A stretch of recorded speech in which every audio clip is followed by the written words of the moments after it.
వరంగల్ జిల్లా నర్సంపేటలోని డఫోడిల్స్ విద్యార్థులు దేశీయ ఆవుల నుండి వెలువడిన వ్యర్థాలతో అనేక ఆకృతులను తయారుచేసి ఆవు మూత్రం, పేడ మరియు పాలతో మానవునికి, ప్రకృతికి కలిగే లాభాల గురించి వివరిస్తూ ఏర్పాటు చేసిన ఎగ్జిబిషన్ను నర్సంపేట ఏసీపీ తిరుమల్ రావు ముఖ్య అతిథిగా హాజరై ప్రారంభించారు.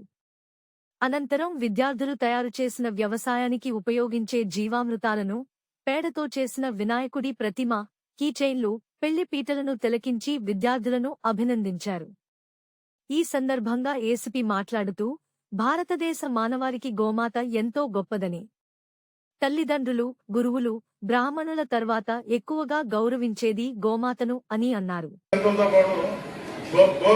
గౌరవించాలి, ఎక్కువ పూజించాలి అని చెప్పబడి, ఏ విధంగా పూజించాలంటే తల్లిదండ్రి తర్వాత, గురువు తర్వాత, ఒక బ్రాహ్మణ తర్వాత గోమాతకి ఎక్కువ అత్యంత విలువ ఇచ్చింది అనమాట. అన్ని వేదాలలో కూడా. ఇంకా ఋగ్వేదాలు ఏ విధంగా చెప్పబడిందంటే, గోమయమేమో హీటును, అంటే మనిషికి ఆరోగ్యకరమైన అనారోగ్యానికి సంబంధించి ఏదైతే ఉందో అవన్నీ కూడా గోవుకు, ఒక ఆవుకున్న వాటితోనే ఈ లక్షణాలు పోగొట్టే వ్యవస్థ ఉంది వాడు. గోమయమేమో మనిషి యొక్క హీటును పోగొడతామని చెప్పేసి, గో మూత్రమేమో ఎలర్జీ, అంటే యాంటీబయాటిక్ లాగా పనిచేస్తాను, యాంటీ బ్యాక్టీరియా లాగా పనిచేస్తాను.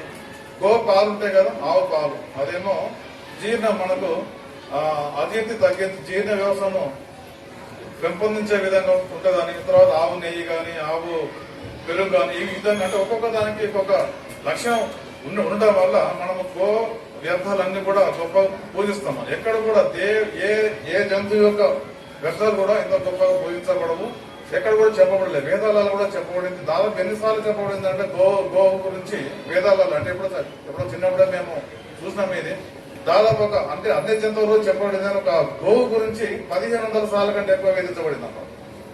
1500 సార్ల కంటే కూడా అన్ని వేదాలు కలిపి ఋగ్వేదం, సామవేదం, అదర్వ ఇవన్నీ ఉన్నాయి కదా, అన్నింటిలో కూడా 1500 సార్ల కంటే కూడా గోవు గురించి చెప్పకూడదు. ఎందుకంటే బ్రహ్మ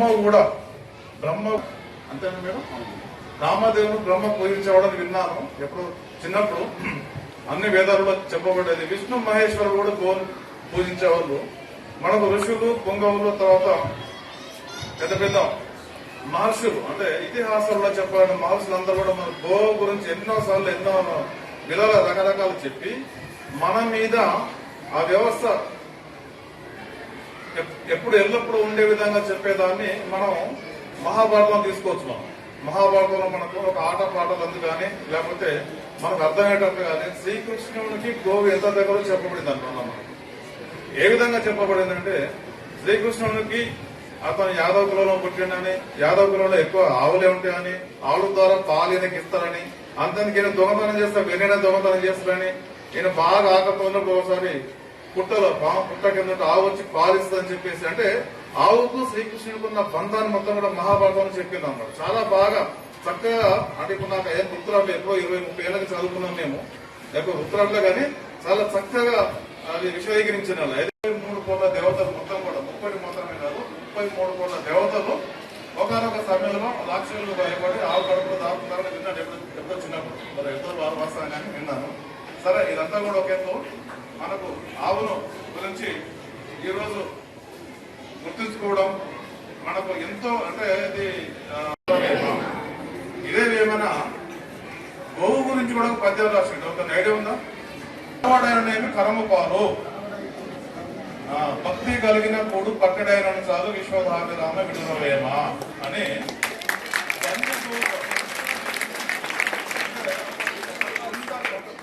గాడిద పాల కంటే ఒక స్పూను గోవు పాలు ఎంతో ఉన్నతమైనవి, అత్యున్నతమైనవి అని చెప్పేసి యోగేమో తెలుసా? ఎవరో ఇంతకు కడపల అనంతపురం జిల్లాలో పుట్టి ఆయన ఫిలాసఫర్ అయి ఒక